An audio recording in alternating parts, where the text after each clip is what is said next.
नमस्कार दोस्तों।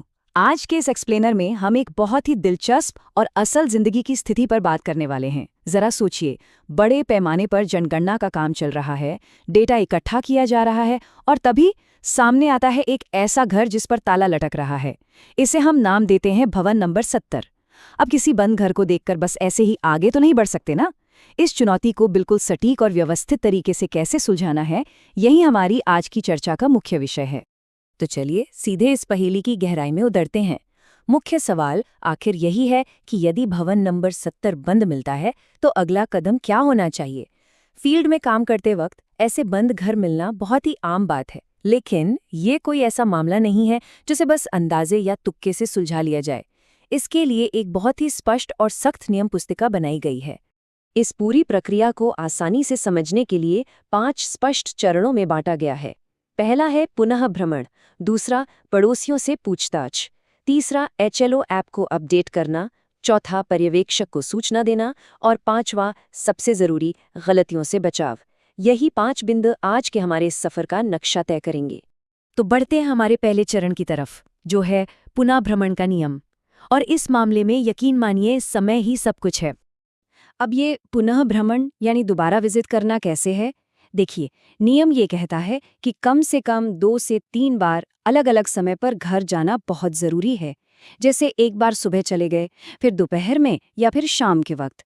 ऐसा इसलिए क्योंकि अलग अलग प्रहर में जाने से किसी न किसी के घर पर मिलने की संभावना काफ़ी बढ़ जाती है। हो सकता है ना कि परिवार दिन में काम पर जाता हो और शाम को लौटता हो। दूसरा कदम आता है पड़ोसियों से पूछताछ। मान लीजिए घर अभी भी बंद है, तो अब समय है एक जासूस की तरह सुराग जुटाने का। आसपास रहने वाले पड़ोसियों से मुख्य रूप से 2 बहुत ही काम के सवाल पूछने चाहिए। पहला, कि ये परिवार आम तौर पर कितने बजे वापस आता है, और दूसरा, क्या उनका कोई मोबाइल नंबर या संपर्क का कोई और साधन मिल सकता है। अगर कोई फोन नंबर मिल जाए ना, तो समझिए आधा काम वहीं खत्म हो गया। परिवार तक पहुंचना बहुत आसान हो जाता है और बार बार चक्कर लगाने का कीमती समय भी बच जाता है। अब बात करते हैं तीसरे चरण की, जो है एचएलओ ऐप का अपडेट। मतलब हमने जो भी जानकारी जुटाई है उसे डिजिटल रूप देना। यहाँ पर ध्यान देने वाली बात यह है कि 2 बिल्कुल अलग अलग स्थितियां बन सकती हैं। अगर बाद की विजिट में घर खुला मिल जाता है तो हमें ऐप में जाकर पहले से दर्ज लॉक्ड हाउस स्टेटस को अनलॉक करना है और सही जानकारी भरनी है। लेकिन अगर हर बार कोशिश करने के बाद भी घर बंद ही मिले, तो ऐप के फाइनल स्टेटस में उसे लॉक्ड या नॉट कॉन्टैक्टेड ही छोड़ देना चाहिए। डिजिटल रिकॉर्ड को एकदम साफ और सटीक रखने के लिए ये स्पष्टता होना बहुत ज़रूरी है। हमारा चौथा चरण है पर्यवेक्षक यानी सुपरवाइजर को सूचना देना। जब मामला अपने हाथ से निकल जाए तो उसे ऊपर के स्तर पर ले जाना होता है। देखिए, जब फील्ड पर की गई सारी व्यक्तिगत कोशिशें नाकाम हो जाएं, तो फील्ड कर्मचारी कभी भी अकेले अंतिम फैसला नहीं लेते।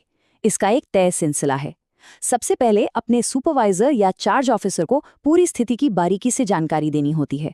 उसके बाद उनके निर्देश का इंतजार करना होता है कि क्या अब इसे फाइनल लॉक मानना है या इसके साथ कोई स्पेशल नोट जोड़ना है।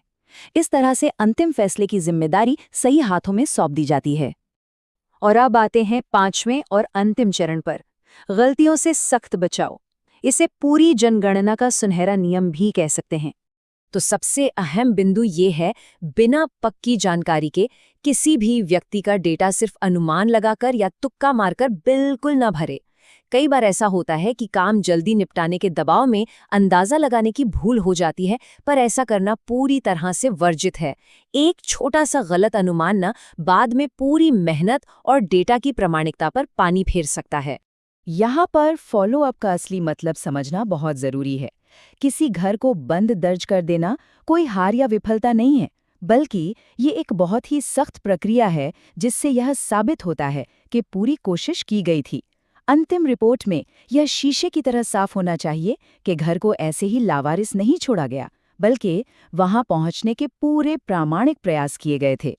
चलिए इस पूरे विषय को एक जगह समेटते हैं। आधिकारिक तौर पर पूरी प्रक्रिया का सार कुछ इस तरह है। भवन नंबर 70 अगर बंद है तो 2 से 3 बार अलग समय में जाकर कोशिश करें। पड़ोसियों से जानकारी लें, फिर भी न मिले तो लॉक्ड ही रखें और सुपरवाइजर को बताएं। देखा जाए तो ये एक अकेला वाक्य भवन नंबर 70 की पूरी कहानी को कितने शानदार तरीके से एक धागे में पिरो देता है। अंत में बस इतना ही कहेंगे कि सटीक डेटा से ही किसी भी देश के सही विकास की नींव रखी जाती है। दर्ज की गई हर एक सही जानकारी भविष्य की योजनाओं को सही दिशा देने का काम करती है।